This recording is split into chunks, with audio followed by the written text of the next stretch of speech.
بڑا ایک مشن لے کے آئے چند کافر اور کہا یا محمد صلی اللہ علیہ وسلم، بولا اگر مکہ کی بادشاہت چاہتے ہو، گورنری چاہتے ہو، ہم دینے کو تیار ہیں۔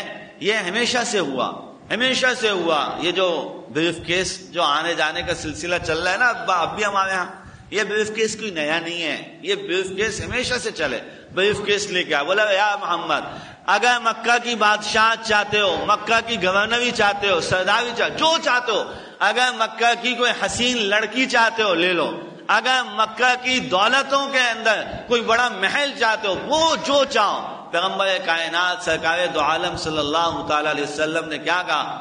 اور کہا کہ اگر یہ سب کچھ نہیں تو پھر پتہ ہے تم کو کیا ہونے والا ہے؟ ہاں، ساری دنیا کا کافر 34 اور 35 ممالک کی فوجیں ایک اتحاد کر کے تمہارے خلاف کھڑی ہو سکتی ہیں۔ آپ کیا آج کا 34-35 ہے، اس وقت 100 سے زیادہ قبیلے تھے، بولا سب کو متحد کر کے آپ کے سامنے کھڑا کر دیں گے، سب آپ کے مقابلے میں۔ اب آئے چچا، کہنے لگے بھتیجے میں بہت تھک گیا، بھتیجے اب میرے بس سے باہر ہے، تم مان لو، یا تو ان کی کوئی بڑی آفریں دے رہے ہیں ان کو قبول کر لو، ورنہ بھتیجے میں اب بڑا۔ بولا چاچا جان، کیا جواب ملا؟ بولا چاچا جان، یہ خوبصورت لڑکی، یہ مکہ کی دولت، یہ مکہ کی یہ کیا چیز ہے؟ یہ کیا چیز ہے؟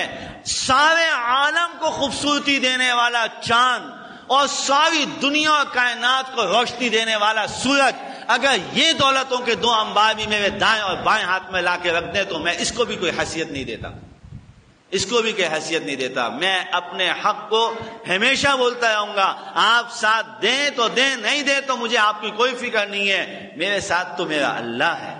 میرے اللہ نے مجھے کہا ہے وَأَنْتُمُ الْأَعْلَوْنَ إِن كُنتُم مُؤْمِنِينَ، اگر تم صحیح بات ایمان کے ساتھ کرتے ہو تو تم ہی کامیاب ہوگے، مجھے تو میرے اللہ نے کہا ہے، کیا فکر کی بات ہے۔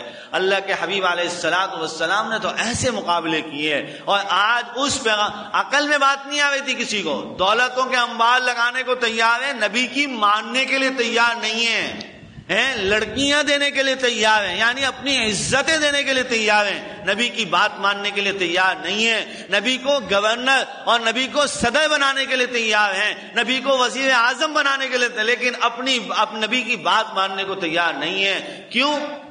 گناہوں کا سب سے پہلا حملہ عقل پہ ہوتا ہے، عقل ختم ہو جاتی، عقل ختم ہو جاتی۔